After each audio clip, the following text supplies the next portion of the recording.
Saludo a todo el país que nos está viendo y escuchando. Yo sí tengo mis reparos en algunos puntos que quisiera aclarar para darle de alguna manera un sustento más técnico al debate político que estamos llevando. Y creo que el sustento técnico con las explicaciones que voy a dar va a cambiar un poco la forma de pensar acerca de lo que se ha planteado en este proyecto de ley y además en estas objeciones por parte del presidente de la República. Primero, aclarar que yo voté por un informe dentro de la comisión y mi voto fue abstención, y lo hice porque consideré que no se tomaron en cuenta las opiniones de múltiples asambleístas dentro de la comisión en cuanto a que se tenía que debatir las objeciones planteadas por el Poder Ejecutivo una a una y hacer un debate de cada una de estas objeciones para poner con el carácter técnico que nos debe de caracterizar dentro de esta comisión los reparos o afinar o afirmar lo que estaba mal o bien dentro de este articulado propuesto en estas objeciones. Y eso no se hizo. Entonces, desde ese punto de vista, no hubo primero un consenso dentro del informe. Después se convoca para llegar a un consenso dentro del informe y lo que me lleva a ausentarme a esa segunda votación es que ese consenso tampoco se hacía con un debate. Se convocaba cerca de la medianoche, alrededor de las 10 de la noche, para hacer una nueva votación y decir conseguimos los votos dentro del informe. Pero lo de fondo no se hizo, que era debatir ni un solo artículo, y de ahí a que yo no me voy a prestar dos veces para votar por un mismo informe sin ningún tipo de debate o sin algo que cambie o motive a volver a votar por el mismo porque no había ninguna discusión profunda al respecto. Eso quiero dejarlo absolutamente claro. Voté por el primer informe, me ausenté en el segundo por los motivos que acabo de expresar.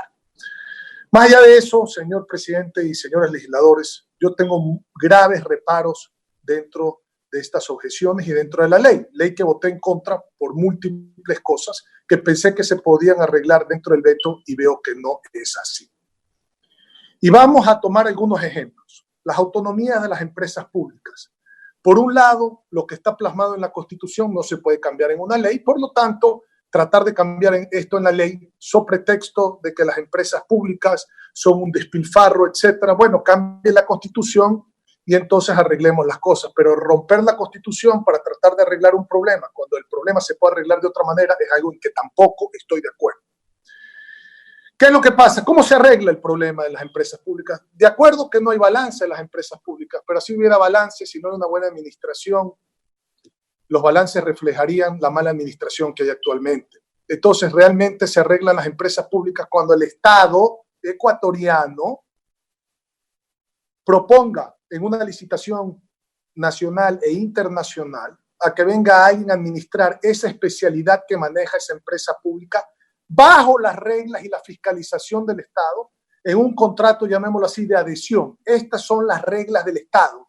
Usted se tiene que someter a estas reglas. Pero eso sí, para poder usted administrar, usted tiene que generar también rentabilidad y tener la experiencia. Y solo así se va a evitar el despilfarro y solo así se van a cuidar los recursos del Estado, porque entonces esa administración hoy pública pasaría a ser privada, pero la empresa sigue siendo pública porque la administración se va a sujetar a las reglas del Estado. Eso es corregir los presupuestos de las empresas públicas y generar, en vez de un gasto para el Estado, una rentabilidad para el Estado. Esa oportunidad de corregir esas cosas en esta ley tampoco se hizo y de ahí que continuemos con los problemas. Entonces tampoco se resuelve rompiendo la Constitución, cambiando la ley, rompiendo la Constitución, los problemas.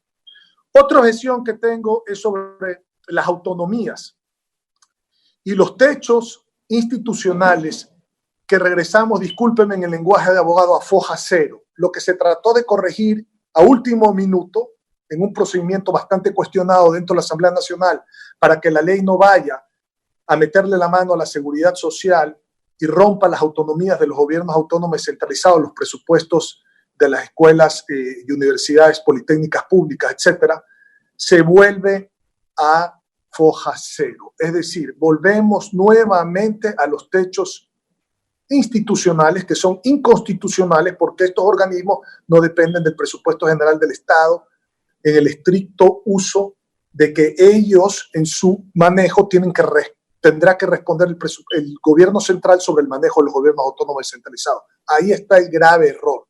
Hoy en día, señores, para que se entienda cuál es el manejo, ya están los techos presupuestados dados. ¿Y cómo están dados esos techos presupuestados? Con una fórmula que se maneja en el Consejo Nacional de Competencias, en donde se distribuye un porcentaje de los ingresos permanentes y de los ingresos no permanentes. Y eso es lo que le toca.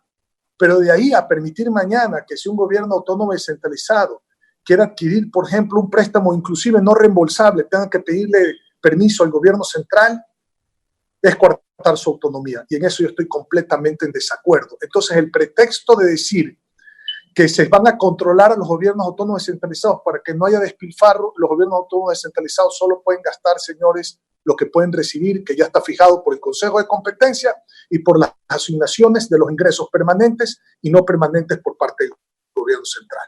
Esto es una metida de mano a la autonomía de los gobiernos autónomos descentralizados y a la seguridad social. Hay que decirlo las cosas con su nombre.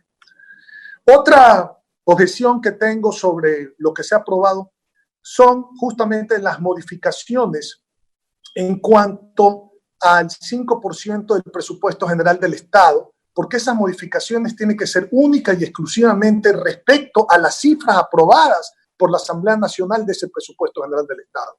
Pero no se puede pretender, por ejemplo, que sean modificaciones por un estado de emergencia se manejen de esta manera, porque para eso los estados de emergencia tienen estados de excepción dictados por el presidente de la República. Entonces las modificaciones tienen que ser en las cifras aprobadas por la Asamblea Nacional en ese presupuesto general del Estado. Pero ahí también se cae en un error.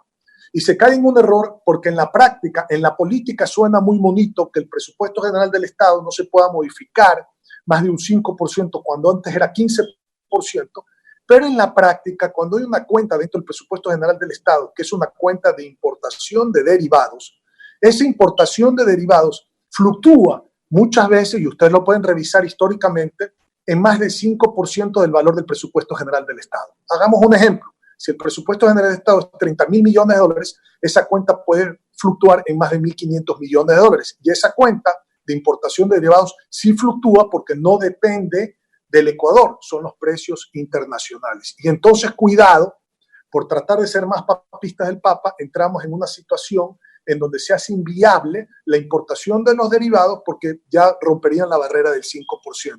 De ahí que esa barrera del 5% tampoco me gusta y tengo que decirlo con claridad. No me gustaba la del 15, pero tampoco es la del 5. Creo que se podía haber buscado una situación intermedia basada en la estadística y en la técnica y no en la política. Y de ahí también mi desacuerdo en este tema. Voy a ir más allá. Se habló aquí de la deuda y se habla del control de la deuda que tiene que tener la Asamblea Nacional para evitar que el gobierno se endeude como loco. Yo estoy totalmente de acuerdo con eso, pero ¿qué pasa con el tema de la deuda? La deuda aquí se ha mencionado en estas intervenciones dentro del Pleno que está alrededor de los 57.000, 60.000 millones de dólares.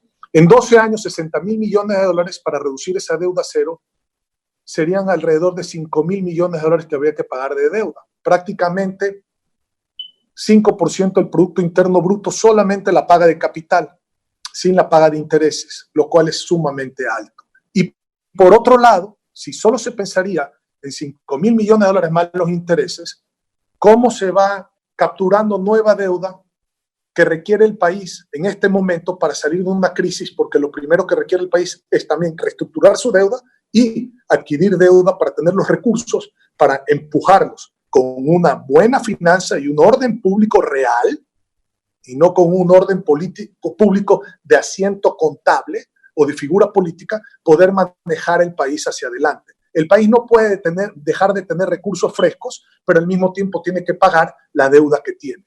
Entonces, cuando uno ve una proyección a largo plazo entre lo que el país necesita endeudarse y cómo el país puede ir pagando, basado en los recursos, en el precio del petróleo, en la poca minería que hay, en el alto gasto público que hay que recortar, etcétera, las cuentas no dan para 12 años. Las cuentas dan para mucho más. Entonces hay que ser realistas con esto porque le mentimos al país, decir, vamos a poner el orden en las finanzas públicas en 12 años. No veo cómo, señores. Hoy el país, si tuviera acceso a los mercados de capitales para obtener recursos frescos, es lo primero que yo le diría al gobierno. Agarren los recursos urgentes para poder combatir la pandemia y poder salvar nuevamente la economía y dar la alimentación a la gente que tanto la requiere. Si de eso es lo que nos estábamos quejando, aquí en esta misma Asamblea Nacional, de haber pagado deuda cuando se necesitaba la plata para atender la crisis que estaba viviendo social y sanitaria y económica el Ecuador. Entonces, señores, por todo esto que he dicho, esto no resuelve absolutamente nada. Más bien siento que en vez de ir para adelante, vamos para atrás. En vez de progresar, vamos retrocediendo. Y por lo tanto, estas objeciones, ni el allanamiento ni la ratificación, arreglan en nada una ley que desde el inicio voté por inconstitucional, ilegal, y por ser membretes de asientos contables y no la ejecución real de la administración, no ordenaba las finanzas públicas. Yo les puedo anticipar que mi voto será abstención tanto para el allanamiento como para la ratificación, por todo lo que he explicado aquí. Y espero que estén ustedes también más claros en cuál es el ámbito de esta objeción, de este veto y de esta ley. Muchísimas gracias. Concluye el asambleísta Henry Kronfle. Tiene la palabra el asambleísta Esteban Melo. Y de inmediato se concede el uso de la palabra al asambleísta Esteban Melo. El asambleísta Kronfle durante su intervención se mostró en contra tanto del allanamiento como de la ratificación. Compañeras asambleístas ecuatorianos, yo lo primero que quiero hacer es solidarizarme con las víctimas del COVID-19 y con todas sus familias que están sufriendo.